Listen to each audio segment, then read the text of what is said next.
Just to sort of kick things off, thank you everyone for joining us. It's really, really good. And basically this webinar is going to be about the art of crafting a successful campaign. I'm Inez and I am talent strategist at The Work Crowd. We are a network of global freelancers that cover the PR, comms and marketing mix. And we have this brilliant platform that connects clients with the talent that they need when they need it. So it's fantastic. Alongside this, I am also co-chair of the PRCA Next Gen group. I do understand that this webinar has been it's been open to people from all different areas, from the Work Crowd area, Hanson Search, PRCA, and LinkedIn in general. So if you do not know what the PRCA Next Gen group is, it is a national group that provides support and advice for practicing PR and comms professionals. And then the Next Gen aspect is just for the PRs that are in the first 10 years of their career. Within this role as co-chair, we do host a lot of events, be it in person or as a webinar just like this. So if you do want to find out a wee bit more, do just let me know, message me after this and I can tell you all about it, as it's just a perfect way to upskill and sort of create a community vibe. I'm delighted to be joined here next to me with Maria Jordan. It's fantastic to be able to do this in person, as lots of things still aren't quite there yet. She is a global PR specialist and also the founder of Fireflies Management, a freelance PR agency. And she is a PR expert with 10 whole years plus of PR experience and has worked across technology, AI, lifestyle, beauty, etc. Just so many different things. So she's really a whole wealth of knowledge, basically. And she's worked with clients such as Oppo, Lamborghini, Wimbledon, and MyHeritage, which we will be discussing later on. Maria has also generously offered those who have signed up for this webinar a very useful tip sheet. It's actually titled Unleash Your PR Pro Brilliance, Essential Hacks for Freelance PRs. So I've had a look at it, it's really, really interesting, and it's a really great example of adding value, which is something that you do mention inside of it, so that's great. I've actually had the pleasure of knowing Maria for quite a while now, and she's a freelancer on The Work Crowd, and also, she's attended some of our PRCA events, which has been a really, really great sort of get to know you and see the campaigns that you've been working on. But as mentioned, we will be discussing the power of impactful communications to create change globally. And more specifically, we will be honing in on the art of creating a successful campaign. But first, I will let Maria introduce herself. Do feel free to ask questions in the question box. I think it's a wee bit difficult if you write them in the comments, but either way, we'll come back to them. We have 5 to 10 minutes at the end, so we can make sure that we do get around to them and cover anything that you might want to know. But on you go, introduce yourself. Wow, thank you so much for having me and for the brilliant introduction that you gave. I am so honored to be here, and I'm going to touch on how I started my career and then what led me to freelance and how I started my career in freelance. So I actually started in events, and I was marketing a lot of events, like 15 years ago. And from there, I was hired by a huge hospitality group in Shoreditch because they were launching different concepts, bars and restaurants. And they hired me to basically launch their whole brand and launch those really cool concepts with cocktail and art sort of merging into one. And is this something that was new to you at the time? Oh, completely new. It was just, I just loved speaking with people. I loved communicating and creating a community. I never studied communications or PR, but I would say I had very good people skills. Yeah, they trusted you with that. And they did, yes, I must have done something right. And that really helped me to sort of break into the industry a little bit more. And one of my very good friends who I went to university with, I think saw that potential. He was working at a company and then introduced me to them. So I was there for about 2 years. And then from that, I was also approached by a huge restaurant chain. They saw what I had done and they thought, well, we want this because we're launching a couple of different restaurants. So I ended up doing the PR for them. So in hospitality and doing that part of the world, I was there for about 3 years. Okay. And I thought, well, I know everything there is to know about hospitality. So let me try a completely different industry. And what do I decide to do? I go into tech, which is a completely different industry. And luckily, I was the PR manager for a luxury accessory phone brand. Okay. And within a couple of I think months, in a couple of months, they promoted me to global PR. And what was really interesting about that role is I was in charge of 5 different markets. So I was working on the UK, the US, the Nordics, Germany, and Australia, New Zealand. Oh my gosh. And what was incredibly fascinating and really helpful to sort of build my experience was that I was able to create a global strategy from sort of the head office. And then I would work with my local PR agencies to localize it for a different market. And I was quite surprised because I thought a campaign that would work really well in the UK would also work really well in the US because it's an English-speaking market. But actually it doesn't. So the audience in the US and the audience in the UK is so different. And I was really able to work with the agencies to localize each of those campaigns. What are some of these for? It's just how people perceive information. So in the UK, we love sarcasm. We We can be quite cheeky about messaging, about Yeah. campaigns. In the US, they like things to be a little bit more straight to the point, especially if you're promoting a phone case. It's like, come on, it's a phone case. Like, you know, just be more like straight to the point about it. So that was incredibly interesting. And it was just being really creative because a phone case is a phone case. So how do you make that sexy? How do you tell the story on the phone case? Exactly. Definitely. So it was a challenge, but it was also a really good way to understand how PRs work. Definitely. Because within that, I was able to tap into the tech, to the consumer tech media who really want to know about the materials and how does this work. And for the lifestyle media, they were more interested in, this is a great accessory. How does it complement my outfit? So I was sort of tapping into different media outlets and really crafting different messages for those different pillars. So that was incredibly interesting. So you mentioned briefly, sorry, Sure. about how you worked with local agencies to sort of be able to market it and PR it as well as you could for the areas. Is that like basically how you did it? Yeah, perfect. And then how within that, how did you develop your personal brand doing such a range of different things going from hospitality to tech? How did you Do you know what? Back then, I was just doing what I was doing and I was just posting on LinkedIn. There was no strategy behind it. There was no thought process behind it. I would go on LinkedIn every time we had a really good coverage that we had just secured. I would just go and share it. There was no strategy. But ultimately, because I was working in so many different industries and I was meeting so many different people, I was connecting with them and I was sort of building my little mini community just through doing that and then just posting like without any sort of strategy. I would say my personal brand evolved a lot more when I went freelance. That's when it kind of like, wow, I now understand the value of it and what it actually does. Is it because you could choose the sort of industries you were working with, or do you still like working for the complete range and just having yourself put into each both? of it? I'd say both. Cool. So even from that, I was then approached by a mobile phone brand and they really liked what I had been sharing, my content. They saw my years of experience on LinkedIn because it's your online portfolio, right?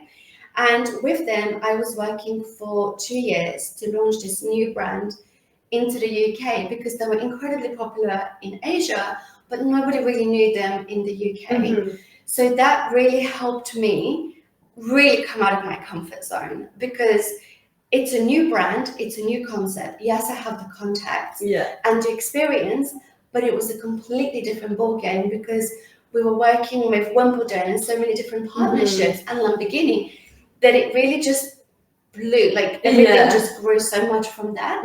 And from that experience, I was able to then share more things onto LinkedIn. And again, it kind of grew my presence a lot more. Definitely. And then, so you became freelance, and then since then you've opened your own agency, haven't you? I did. So that was a crazy experience because while I was working with the company that I had just mentioned, a week before lockdown in the UK, I thought, well, I've been here for 2 years. Again, I've been in tech for a little bit. I've done hospitality. I've done a bit of lifestyle. I thought, well, I want something new. I want a new challenge. And a week before we went into lockdown, I handed in my notice. And I know. Great timing, of course. It was the best timing because I took some time out to really figure out what I wanted to do.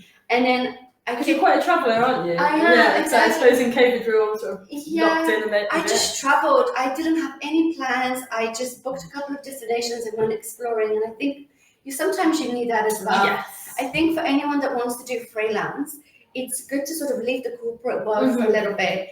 And then if you can, have a little bit of time to like really figure out what you want to do and what that next step looks like. Because the reason I never wanted to do freelance is because I was always in-house. I was always really comfortable. It didn't seem scary. It didn't seem like I was pushing myself to do it. But as soon as you step out and if you can, afford it, it's probably my number one advice, just to kind of give yourself a little bit of a break. I think in the previous conversation that we had, you definitely mentioned have as many experiences as you can. It really helps you sort of find yourself a bit. It really does, because then you really realize what you're passionate about. Because now I'm so passionate about what I do that I can do it at 12 o'clock at night. I've worked at 4 a.m. and I'm still like, this is amazing. I'm buzzing because I'm genuinely enjoying what I do. So I think as cliche as it sounds, you really have to find what you're passionate about and really focus on that. And being a freelancer, there's so much flexibility as well. Because there will be times when you can take a week off or work an extra week. So you always have that balance, and you just have to find out what works for you. So I remember just coming back from a trip, and I thought, why didn't I just start? Like, what do I have to lose? And the first website, this is why I feel like this is a whole 360 coming back. The first website I visited was the PRCA. Brilliant. Because I had no idea how to be a freelancer. I had the knowledge of how to do PR, but not how to manage an agency or anything like that. And then I remember being on there, Googling and searching, and the Work Crowd was the first website that I came across. Fantastic. And this is not a sales pitch, it is genuinely what happened. I think you can even find... I didn't pay her to say it. I think you can even find LinkedIn posts where I've actually spoken about this. And I spoke to the team. I was, within 2 days, I believe, I was matched with a client, MyHeritage. And I had a call with Rafi, who was the PR back then. And he literally just hired me on the spot, and we just started working. Brilliant. And from there, again, I didn't have a website. I don't even think I had a professional email address because I just wanted to start. And it just happened so quickly, thankfully, to the workaround, but it just happened so quickly. I thought, well, let me just sort out a media database. Let me sort out whatever needs to be done for me to be able to actually secure coverage. And then everything else will come later. And I think that really helped. Brilliant. Because had I been worrying about my brand kit, my logo, my company, and creating a brand profile rather than my personal profile, I don't think it would have worked as well as it did. That's so, and like as you are experiencing everything, you are developing your personal brand completely, and you're meeting all these people and getting this network that also must be so beneficial to that. Definitely. Exactly. And I feel like, as we were mentioning earlier as well, I think people buy into the person rather than the brand. Absolutely. So you really have to just work, and I think we'll probably go into the steps of how to create a personal brand, but I think you really have to think about what is different about you, what is it about you that makes you unique, and really focus on that, because people will start noticing. Definitely. And people will naturally come to you for that particular advice. We were obviously talking about ChatGPT, as everyone is these days, and we were saying that it does just sound the same often, and it doesn't sound like I would sound at all. It doesn't sound as sarcastic as the UK is, and you sort of need to have your individuality into it and 100%. Your experiences for sure. I think with ChatGPT, especially for freelancers, what it's really good for is brainstorming. So sometimes, as you're working on your own and you have to come up with a creative idea or a pitch, sometimes it's quite hard. I'm an introvert when it comes to my work, but an extrovert when it comes to brainstorming, right? So for me, sometimes it's quite hard to come up with an idea just out of the blue. So I would use ChatGPT to go and have a look at some ideas and then go back to the client, and then we will sort of brainstorm some of those ideas together. So I think for that it works. Definitely. When it comes to messaging, that really has to come from you. Yeah, definitely. It's so 100%. Important, because that your tone of voice is what makes you different. Definitely. Couldn't agree more. So leading basically on to what this whole webinar is going to be about, you briefly mentioned MyHeritage. That's sort of what we're going to focus on, I think, today. Sure. It's absolutely fantastic. Do you want to basically give a brief sort of description on it and give some of your insights, and then we can sort of delve in further to it? Sure. Just as a bit of background, MyHeritage is they provide DNA kits to audience worldwide. They have 6 billion historical records. They are also a tech company. They've launched many incredible tech out there, AI, etc. But for this particular story that we're focusing on today, it's about an initiative they are running with a non-profit organization in Chile called Nos Buscamos. So in the 70s, way back when, the Chilean government was involved in stealing babies from poor families. And we think there's around 50,000 babies that were stolen at birth. It's shocking. It's shocking. Mm-hmm. I mean, it happens everywhere. Mm-hmm. I think right now MyHeritage is helping in multiple countries and multiple organizations. Yeah. But right now the focus is on Chile. So with that, they have donated X amount of DNA kits to this nonprofit. And we are constantly being inundated with stories that are coming out from a child that was told that their parents were poor, Mm-hmm. and they had to give them up for an adoption. They were adopted by an American family, and that was it. Mm-hmm. Case closed. Because of the work that MyHeritage has been doing to raise awareness, a lot of those stories are now being revealed. Mm-hmm. And earlier this year, we worked with an incredible guy called Scott. He had seen a Good Morning America show that one of our users was on, and he thought, wait a minute, I was adopted Mm-hmm. from Chile. See me, could I be stolen? And he reached out to the Nos Buscamos organization. Within, I think, a couple of hours, he was confirmed on the register that he was one of the stolen babies. DNA. It's incredible that they can sort of move that fast, and that they'll be doing it not for profit. They'll be giving these DNA kits for free. Exactly. So within the DNA kit, they actually confirmed who his biological family was. Mm-hmm. And he was flying out to Chile to basically meet them. So with his incredible story, I was able to secure coverage with the USA Today. And this coverage went out. It did incredibly well. Scott reunited with his family. It was a really, an incredibly sad story, but an incredible finish. Such as, that's what this whole sort of webinar is about, what can come from this PR.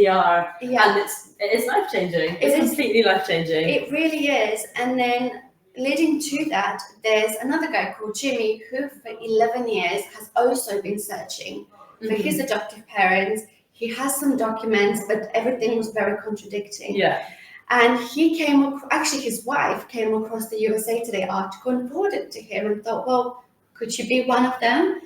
And what happened was that he was, and not only that, Scott and Jimmy were related. Oh my God. and that that's absolutely, imagine finding someone that you are related to that you never even really had considered. no idea. Yeah. Exactly. And also who's had the exact same situation as you. It's completely shocking. It's shocking. And with Jimmy's story, because Jimmy is a solicitor in the US and he really wanted to make noise. Yeah. He was so determined about making noise and just really sharing his story, because he had seen what had happened with Scott's story. Because of Scott, he was able to learn the truth. So he was so determined. And I remember having a conversation with MyHeritage of how can we make this story so powerful? Yeah, definitely. And luckily for us, location as well with PR is so important, and so is timing. Jimmy was located in Washington, D.C. So I looked at who's in Washington, D.C., who can actually interview him face to face and really spread this story as far and wide as possible. And very quickly we realized that would be AP, which is Associated Press, and they're the largest news agency in the world. Okay, wow. So they ended up interviewing him within 48 hours because he was flying over to Chile to meet his biological brother. The article went live, and I think within 72 hours, 1,500 articles were syndicated across the world. That's really... it's just insane. And it really is such a powerful story, but on top of that, it's something that can just sort of keep rolling and getting bigger and bigger, snowball on. Exactly, and it went completely viral to the point that it actually put on so much pressure onto the Chilean. Now they have finally decided to acknowledge this that had happened. Talk about it. It's just showing that a PR story, a positive PR story, a true PR story, not fake news, can have such a positive effect, not just onto people, but onto changing laws and government decisions 100%. and overturning certain decisions. So I think that for me was probably the career highlight, because it's such a big story, but also it's like what came after it, and people again approached MyHeritage and Los Camos to see if they're part of this, and now they're helping thousands. Yeah, but I mean, it's something that we again talked about earlier on, is that you said it was different to, like, you crafted this in a different way than you do other situations, because you mentioned there was three different aspects when you're looking at a story and how you're going to sort of promote it. But this one, because it's continuous, you have to have a sort of different angle. Do you want to explain that a wee bit more? Yeah, so I like to think with PR, there's like sort of two, I mean, there's multiple things you can do, but sometimes a client would hire you to come up with a campaign. So they might have a product that they're launching, and they kind of want to keep the momentum going, right?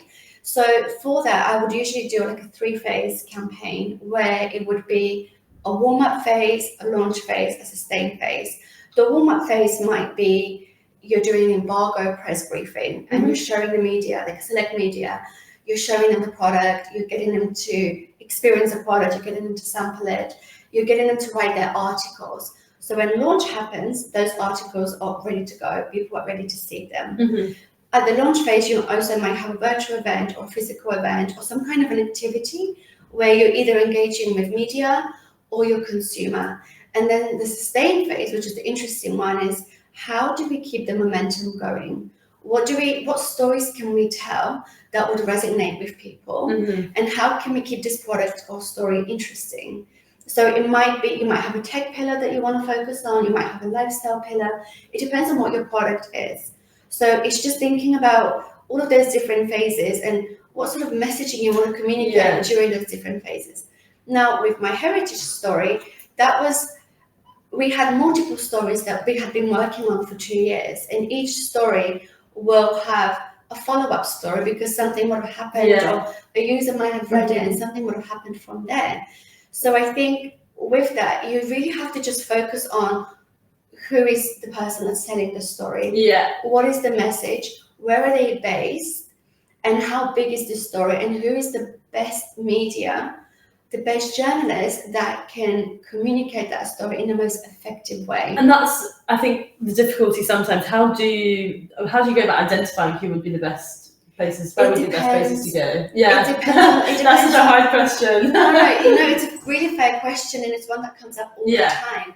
It really just depends on the story, what the story is about, and who would be the best person. With such a sensitive human interest story that has the potential of going viral, I always say that working with a news agency like PA or AP is your best bet, because they actually have the contracts with every outlet under the sun. But if you want something more personal, you can also look at regional press. It just depends on the sort of level of visibility and awareness that you want. I think with Jimmy's story, he was very adamant about going global. I mean, for it to actually happen to you, it would be shocking. As you said, you're going to want to make waves and make things happen from it. Absolutely. And I think last year we were working on a story in Canada, a different type of story, but the girls wanted a very localized approach and a very regional approach. So we approached all the local stations, all the news channels.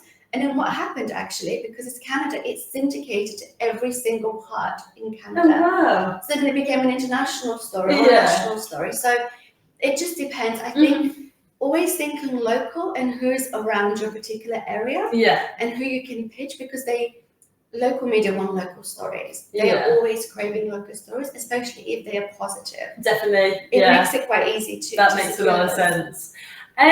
So again, with crafting this whole MyHeritage story, I think that if I had this in front of me, I would be so intimidated. It is such an intimidating sort of thing that this is so important to people's lives, as we've mentioned. How did you first tackle it? Like, you knew that this was going to be something that is continuous. And so you said you went to the main sort of news agencies. Right. Yeah. So I'm incredibly lucky to have a very good relationship with my client Sarah, who I think might be on the live. Hi, Sarah. She is just brilliant at communicating how she wants the story Okay, told. brilliant. So you need good relationships. We do, and it's a collaborative work. Yeah. So I would write the page, and then she will go and make suggestions, and it will be a very collaborative approach. And I think that was really important for me when I started freelance. Yeah. It's working with clients that I genuinely like. Yeah. And working with clients that have a good story, that have a positive story, and they also want to make a positive change. Definitely. Because I think there's so much going on in the world, especially with AI, that can be quite negative and maybe doesn't have the best, lonely. exactly, and not even have the best impact for humans. Yeah. So I think for me it was really important to work with the best possible clients, and Sarah is that. Brilliant. So for her it was very collaborative, but she also trusts me to be able to pitch the story to the right level of media. So I just thought, well, we're in Washington, it's a great piece, let's go for the biggest publication in Washington, offer them the exclusive, give them a very short time to come back to us, which puts a little bit of pressure on them. Yeah. Sometimes it backfires, but give them a little bit of like pressure on the time. And I mean, we were literally against time because he was flying out in 2 days. Yeah. So we didn't have time anyway. So that kind of worked in our favor. That is quite good. So everything, so the stars aligned. So. Exactly. So I think collaborating with your clients, making sure that you're aligned, and then being very selective with who you pitch it to. And if it's a big enough outlet, pitch it as an exclusive because they will most likely pick it up and give it a really good tip. And give it a really good treatment as well because they've got the first dips on the story. Yeah. So they will take extra care of the story. And other than that, were there any sort of challenges that you did come across? I presume not that it would be quite a plain sailing situation, but because it is so shocking and it snowballs, maybe there were less challenges than usual, but I'm sure you still came across some. Yeah, no, timing was the one. I think Jimmy was even waiting for his passport to come. His passport came in the morning of his flight. So we were worried because we even had TV crew in Chile ready to film the reunion. Oh my God, so we were thinking, what if it doesn't happen? What if he doesn't fly? Because the story really did depend on him having that first warm embrace with his biological mother, which was really special and what drove the story. So I think with stories like that, it's content as well. Yeah. You've got to have the photos, the videos, because they create the story in itself. That's the buzz. That's the things that's going to be sent around. Exactly. And TikTok or Instagram, wherever. Exactly. And it did go viral on social media as well. But having some photos to then even interest media enough to cover the story helps as well. So I think timing, location, and content is really important. And then, so obviously this was a really high-profile campaign. Thinking about the smaller ones, is there, other than the more localized ones, when you're crafting that initially, is there anything you need to start thinking about? Like, how do you sort of understand the places that you're going to need to focus on and get to grips with how things work there? I think that's a really great question. And it does go back to what is it that you're promoting. If it's a product, because that would need 3 months at least of communication to get the brand awareness out. If it's a story, then again, making sure that you've got all your ducks in a row. Making sure that everything is clear, that you know what you're doing, you know what your messaging is, who you're pitching to, the kind of expectations the client has as well. So it does really depend on the actual brief that you get. I'm very clear with my clients that I need a brief because sometimes they're like, oh, just do it. Oh, you know what you're doing. And I'm like, no. I need you to tell me what is the story? Who is it about? Do we have photos? Do we have videos? You to really, but also add their sort of personal spin to it as well as your own exactly. Sort of branding. And then we usually now have conversations with the product team or like say, for example, clients launching a product. I want to speak to the product team, to the tech team. I want to understand everything there is about this particular product because if you're pitching to consumer tech media, for sure they know more than I do. They're the experts and they will ask me questions for sure that I don't know. So I really want to get under the skin of 100%. Every product or every story. So I think a lot of research is involved. And then also the research of who is the right media. Because, for example, if you've got such a sensitive story, you may not want to pitch it to the man online, Yeah. because the type of audience that are reading the man online won't be so positive. They might be quite negative. So also doing your research into the right audience, Yeah. the right media, where that story would sit, what that would look like. I think that's a really, really fantastic point. When I first started in this job, I probably didn't understand PR as much as I could have. And then from doing all these sort of networking events, I've really met so many fantastic PR professionals, and feel like I kind of understand it a lot better now. But it is all about, everyone's an expert in what they do. Yeah. You need to go to these people, find out everything that they know about the product, so you can, or like whatever it is, your story, so that you can campaign it well. And I think it's really, really important to sort of trust who you're working with, as you said, and then hopefully it'll work out. Collaboration. Yeah. It's so important. Collaborating with your client, but also with media, keeping in touch with media, letting them know, hey, I've got this new client.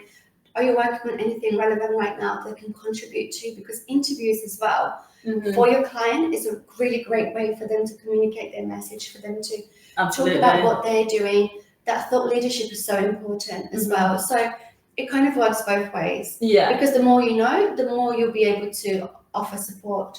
As I said, we have got a tip sheet that's going to be sent around later on. It's really, really fascinating, and I think it really will help people who are sort of moving into the PR world and wanting some more advice. But also, I think you said feel free to reach out to you and people at the PRCA or the work crowd if you do have any support or have any questions at all.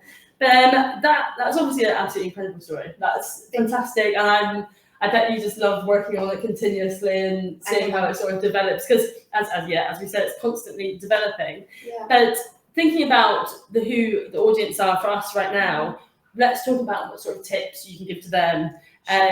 Some of the people that are going to be in our audience are going to be right at the start of their career, and I'm sure there's plenty of people who could also deal with some of these tips as well. Do you have anything that could sort of help them with just getting to grips with the PR world, PR and comms? We've talked briefly about that Probably Talk podcasts, and I think it was the Diary of the CEO, that sort of thing. And then also we talked about Slack and mental health, if you want to go into that just a wee bit more. Sure, thank you so much. I would love to. So one thing I would definitely say that's probably really important is your personal brand. We touched on it earlier today. And the way I sort of built my personal brand and what really helped me is following these few steps. So one of them is thinking about your story and what your message is. So who are you? Did you work somewhere when you got fired and you were told that you weren't good enough, and then you kind of rose from the ashes and you did something really good? That's your story, and that's what makes you really unique. That's your message. Definitely. That's what you can lead with, right? So thinking about your story, what makes you unique to yourself, and then thinking about, well, what's also different about me? And what's also different is your tone of voice. So with your posts, do you want to be authentic? Do you want to be honest? Do you want to be funny? Do you want to be sarcastic? What is the tone of voice that you feel most comfortable with, and something that you can continue to improve on and craft as time goes on? That's what makes you different. I know it's such a cliche word, but it's really important to just distinguish what makes you different from others. And then thinking about your platform. So where are your audience? If you want to attract influencers because you want to do PR for influencers, they're probably not going to be on LinkedIn. Their parents might be, but they won't be. They might be on TikTok. So you can create a TikTok account and then create your personal brand on there and create videos. Or if you want to approach more corporate brands, then probably LinkedIn is your best bet. So think about your platforms and where your audience is sitting. And then consistency. I know it's cliche, but consistency doesn't mean doing 100% every day. One day you can do 1%, and next day you can do 5. Other days you can be up to 4, like you said. As long as you enjoy it also. Exactly. And I remember ages ago, I was listening to a LinkedIn Live, and one of the presenters gave a really good tip, and it was like the 999 rule on LinkedIn. Spend 9 minutes a day engaging with 9 different people on 9 different posts. And 9 minutes is not a lot. No. In 24 hours that we have, 9 minutes is really not that much. But sometimes I will do 30 minutes. Sometimes I might do 1 minute. But it's about showing up and just being consistent. and just really enjoying what you're doing. Because if you're not enjoying it, it will always come across. And then also look at your analytics. So if you're putting out something that is a sales promotion about you or your work, see how people are engaging. Are they responding?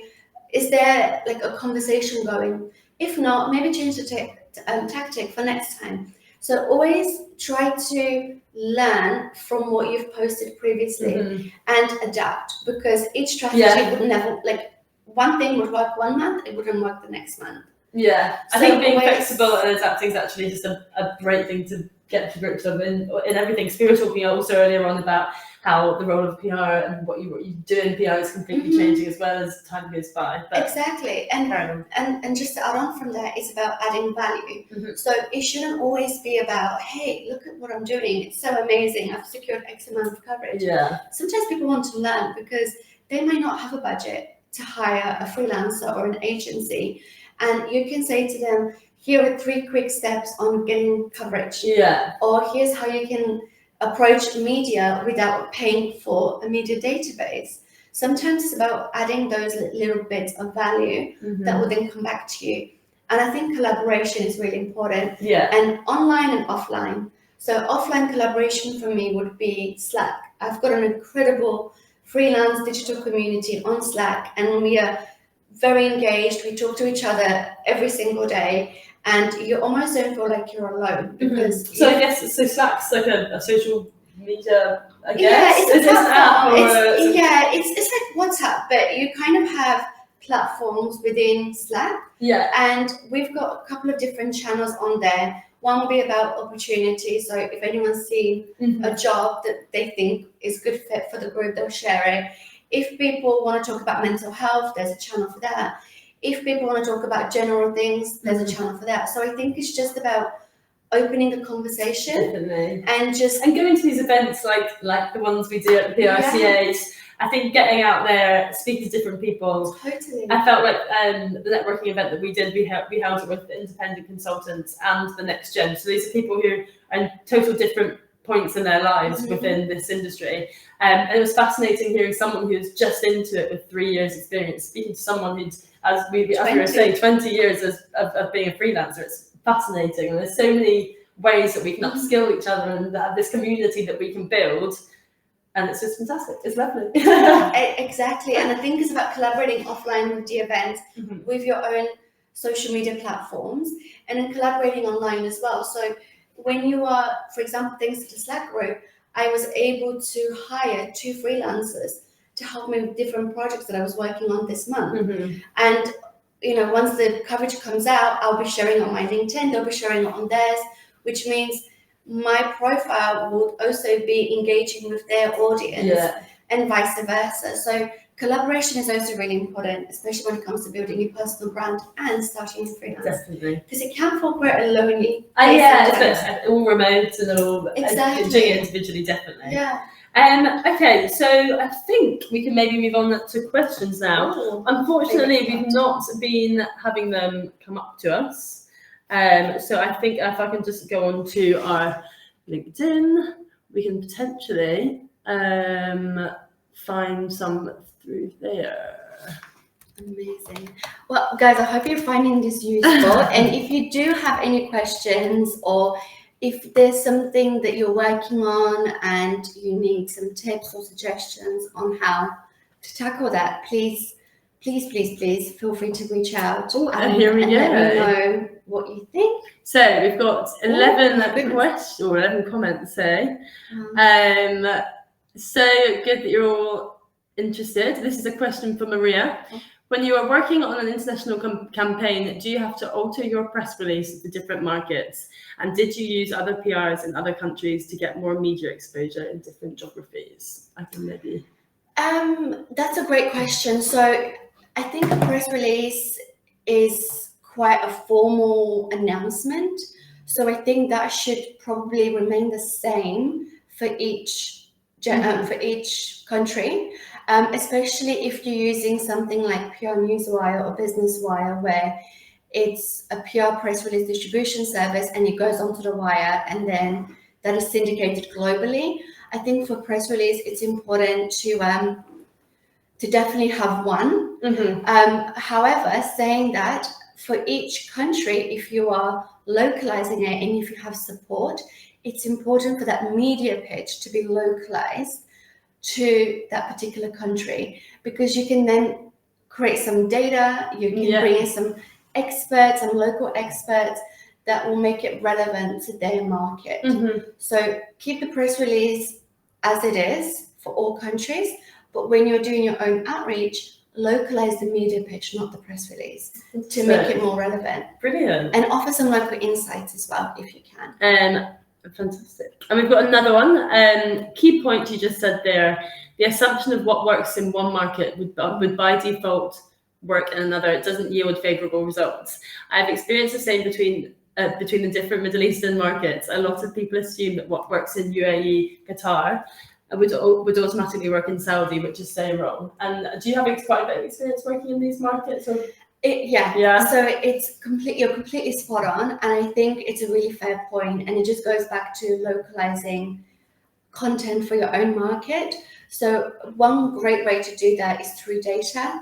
If there is enough budget to do a local survey, I mean, it depends on what your topic is, but to do like a local survey where you can get insights from the locals, or hiring an expert in that particular field. So if it's about health, hiring a health expert, getting their take on to the particular announcement that you're sharing. Because not only would that add more credibility, it would also make the media feel a little bit more special, because you're kind of boosting their egos a little bit. And you're like, hey, I've done a bit of research into what works into your market. So each market is so different. Honestly, I was so shocked, because having managed the US, the UK, and Australia, all speaking markets, so different. And you really can't take one approach fits all. So localizing it as much, and then also looking at your competitors, and then seeing how media are speaking about your competitors in those markets, and who's speaking about them, because ultimately that will help you with your media list. Definitely. It's a bit of a cheat way to do it, but hey, we're all trying to get results at the end of the day. Perfect. Okay, right, next one. How does she amplify the coverage through social? That's a great question. So I don't look after social media for clients, because I feel like that's just a completely different world in itself. But one way that clients, and that's a really good point. One way that in terms of my personal brand, is I created a story of the Jimmy story that we had with the stolen babies, because that generated so much coverage on both broadcast and online and print. I decided to just create an actual video for social media. So what I did with that, it's on her LinkedIn if you do want to go. Did you like it? It's amazing. Amazing, thank you. So there you go, you've seen it. And to be honest, actually through that video, I had so many different inquiries coming through. Fantastic. And then my client liked it so much that they asked me to create a video for them and for their platforms. So I think video, I mean, it's a little bit of a standard response, but videos tend to perform really well right now. Definitely. Especially if you're trying to convey a story that it has a bit of an emotion to it. And then that works really well on social media, especially with PR coverage, because if you're only getting online coverage, there's no one really talking about it. You know, you don't have a TV presenter talking about the story. So having somebody to kind of introduce you to the story, like an actual face. And you're so familiar with it, so exactly, it just adds a human element to it a little bit more. Definitely. And then you can post that onto your social medias and make that more engaging. That's really true, actually, and it is a fantastic video. Thank you. I designed it myself. I was very proud. I only took the weekend. Actually, we did discuss earlier about like getting out of your comfort zone. You need to do that. You need to have these different experiences to see what works and what doesn't work. And in that case, that obviously worked very well for you. And I think a final question, as we're almost at the end of our time. What has the impact of the campaign been for MyHeritage? As a company. So the impact has been huge for many different reasons. One, obviously, they've got loads of links to their website. They're part of an amazing project where they're actually helping a non-profit organization, but also helping users with DNA kits, etc. I think for them, it's just important to keep that momentum going and to continue to help people. So I think for them, and it's probably a question for Sarah or MyHeritage, but I think for them it's great to be part of the story, I think. Yeah, and definitely. to raise more awareness. And Yeah. it's a non-profit. You know, they're donating to kids for free. And it's also just an interesting thing to do, to have this DNA kit and then sort of see where everything lies. Yeah, and just like make people aware that you can do this sort of thing is quite a cool aspect for sure. It really is. Thank you. Perfect. Well, thank you so much for joining us. Thanks for having me. If you have any more questions, feel free to email them in, comment them below. We can get back to you some way. There will be a recording of this on YouTube, on the Work Crowd, and I think potentially on the PRCA. And there'll also be an email coming around to you guys with the tips sheet. And just a sort of summary of things that I found particularly fascinating. But thank you so much for joining us, you guys, and Maria. It's been fascinating. It's been lovely. And it was great. Thank you so much. All. Have a great day. Oh, there we go.